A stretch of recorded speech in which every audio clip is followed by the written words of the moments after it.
It wasn't too long ago that people on the internet had built a community that revolved around an anonymous person who was posting cryptic messages on an online forum. They'd spend hours debating clues and predicting what would happen in the future. No, I'm not talking about something you've probably seen in the news the past few years or watched on HBO.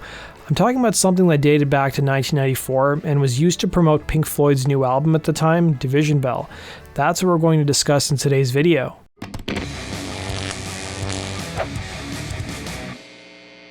Pink Floyd would release their 14th album, Division Bell, in March of 1994. It would be the second album from the group not to feature founding member Roger Waters. Several months after the album's release in June of 94, an anonymous online poster named Publius started posting cryptic messages on the website alt.music.pinkfloyd, hinting that the band's new album contained a hidden message. The idea that the band would hide messages in their songs or albums seemed plausible. On 1973's Dark Side of the Moon, the band had conversations hidden in the album, and on 1979's The Wall, on the track Empty Spaces, there's a backwards message with ex-member Roger Waters saying, "You've just discovered the secret message. Please send your answer to Old Pink, care of Funny Farm Shell Font." If you examine the booklet of Pink Floyd's 1987 album, A Momentary Lapse of Reason, on minidisc, on the 6th page in the corner is a picture of a man on a cliff, and you'll find the word Enigma in small white capital letters.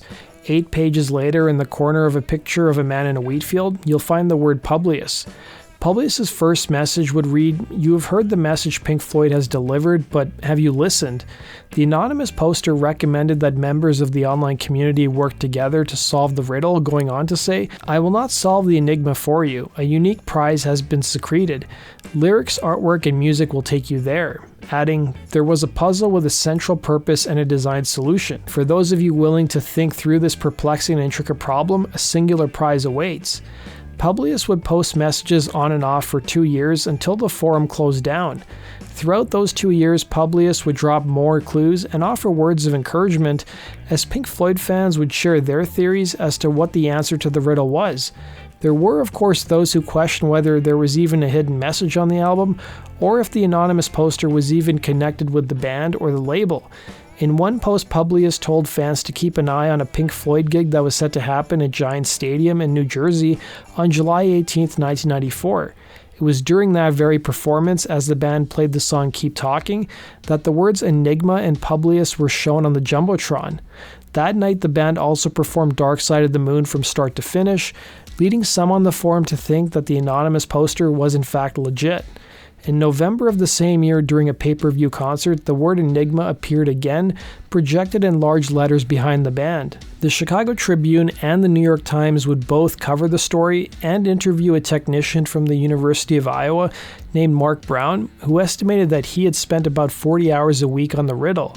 The New York Times published a piece in 1995 discussing the riddle and interviewed the members of Pink Floyd. The Times would claim they received a letter from a group of treasure hunters who called themselves the Publius Concern, claiming, and I quote, "Hundreds of people have begun exchanging ideas and looking further into the puzzle." The letter, which came with hundreds of pages of internet postings on the subject, asked the Times reporter if anyone from the band had in fact discussed the riddle. The New York Times would interview Pink Floyd's David Gilmour, who would be the only member in that year who would discuss the riddle, and when he was asked about the unusual sounds on the album, like the atmospheric radio noise and a phone conversation between his manager and the son of his girlfriend, Gilmour said, "I like puzzling people." And when he was asked whether certain songs were about the group's former leader Roger Waters, he answered with an elusive smile, "Are they? You'll just have to work it out for yourself," he'd say. In a separate interview, he was more direct, saying, "I know nothing whatsoever of this Publius character. I was told people are hunting for something, but I don't know what it is," he'd say.